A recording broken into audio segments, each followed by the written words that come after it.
that you feel the rhythm as the day goes high.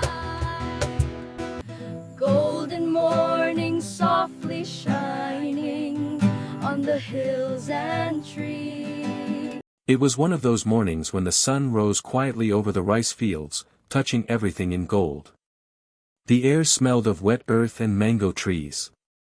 Somewhere at the edge of a small village in Cebu, a boy and his younger sister sat on a wooden porch, barefoot, sharing a single pair of earphones that had long lost its shine. Liam was 17, calm, quiet, with the kind of eyes that noticed everything but said very little. He carried the quiet strength of someone who had grown up too soon. Beside him sat Mira, 15, fragile-looking yet full of light. Her laughter, when it came, could fill their small home like morning sunlight spilling through bamboo walls.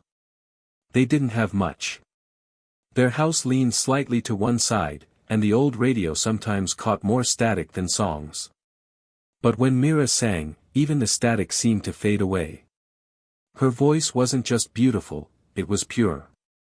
The kind of voice that made people stop mid-step, unsure if they were hearing something real or something divine. Their mother, a laundry worker, would often hum along as she hung clothes in the yard. She'd smile at the sound, though her eyes often carried quiet worry, a mother's worry for children growing in a world that didn't promise much. For Liam and Mira, music was never a dream of fame. It was survival. It was how they remembered the father who used to play guitar before life pulled him elsewhere. It was how they forgot hunger, heat, and hard days. Each evening, as the sun sank behind the sugarcane fields, the two would sit outside, sharing one small microphone borrowed from school. The neighbors would pause by their fence to listen, a soft duet that turned ordinary nights into something sacred. No one knew then that those same harmonies, born in a wooden porch under a flickering bulb, would one day echo across oceans and stages. But for now, it was just them, a brother, a sister, and a dream too quiet for the world to hear yet. Hardship rarely arrives with warning. Sometimes it comes quietly, like a shadow stretching across the floor. Other times, it arrives with the roar of a storm. For Liam and Mira, it was both. One evening, dark clouds rolled in faster than anyone expected. Winds tore through the coconut trees, and rain hammered down with a fury the village hadn't seen in years. Their small home shuddered in the storm's grip. The old roof groaned, then gave in, letting water pour in like an open wound. Liam tried to block the leaks with old blankets, but the storm was stronger than any effort a 17-year-old boy could make. Mira held their mother's hand as water filled the floor and lightning split the sky. By morning, the storm had passed, but their life had changed. Their home, already fragile, now carried the scars of the night. Their mother fell ill shortly after. The long hours of work, the constant exhaustion, and the stress of rebuilding had drained every ounce of strength she had. One day she simply couldn't stand. Her breath trembled more than her voice, and the warm smile she always wore faded into something pale and fragile. Liam made the choice quietly, the way he made all his decisions. He left school to work at a construction site, earning enough to buy medicine and rice. His hands, once soft from guitar strings, grew rough from lifting cement bags and broken wood. He never complained. That wasn't who he was. Mira, with her shy heart, began to sing at local gatherings, fiestas, and small street corners. She didn't sing for applause, she sang for survival. Sometimes people left coins in a box near her feet. Sometimes they didn't. But every time she sang, she imagined her voice holding her family together, even when everything else felt like it was falling apart. And slowly, without them knowing, these hardships shaped something powerful within them, a resilience made of equal parts love and loss. A harmony forged through pain. A strength that would one day carry them onto the biggest stage in the world, though at that time, it was just a distant, impossible dream. Sometimes destiny doesn't knock loudly. Sometimes it arrives as quietly as a stranger passing by with a phone in their hand. It happened on an ordinary Sunday afternoon. Liam and Mira were singing at the small marketplace near the town plaza, just two siblings blending their voices against the backdrop of vendors calling out prices and children chasing each other between stalls. Their performance wasn't planned. They had simply stopped to rest, and Mira began humming a tune. Liam joined in. And slowly, as if guided by something unseen, the melody grew. People gathered, not in a crowd, but in a soft circle of curiosity. A tourist, backpack slung over one shoulder, paused near the fruit stand. She listened, entranced. Then she lifted her phone and recorded a short clip, less than a minute, capturing the raw, fragile beauty of the siblings' harmony. They didn't notice her. They were lost in the song, in the moment, in the small universe they created whenever they sang together. Hours later, the video was posted, not on a big platform, not on a famous page, but on her personal social account. She added a simple caption, 2 voices. 1 heart. Days passed. The siblings didn't know anything. They continued with life, Liam working long hours, Mira balancing school, chores, and her singing. Their mother slowly regained strength but still carried worry in her eyes. Then one evening, while Mira was helping prepare dinner, a notification arrived on their mother's old phone. It came from an email they rarely checked, an inbox filled with loan reminders, school newsletters, and the occasional spam message. This one was different. It was an invitation. A formal letter from a producer at America's Got Talent.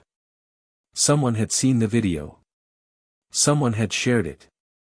Someone important had listened, and felt something powerful enough to reach out across oceans. Liam read the message twice, then a third time, hardly breathing.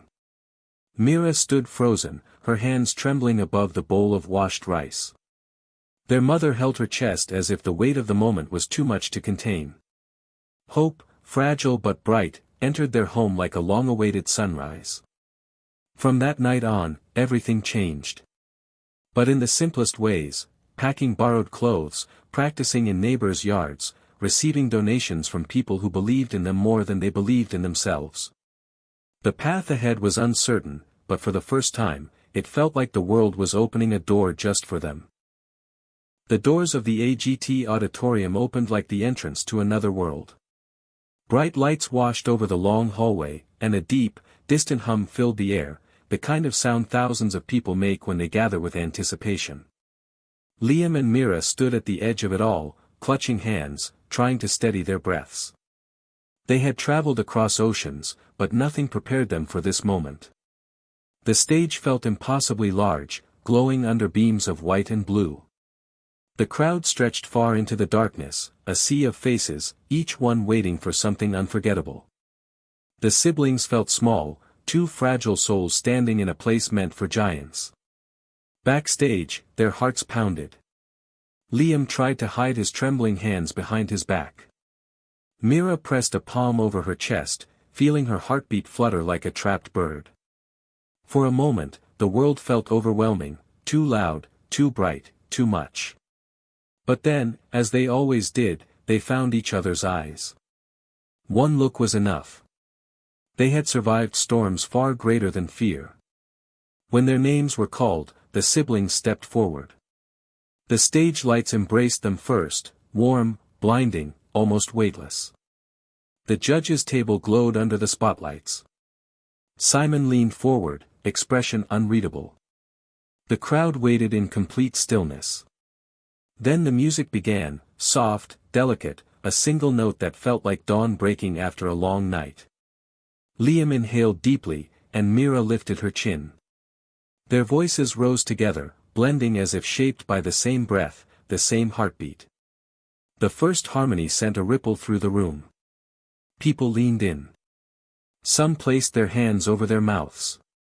Their song, raw, emotional, full of every hardship they had survived, floated across the arena with a purity that felt almost unreal.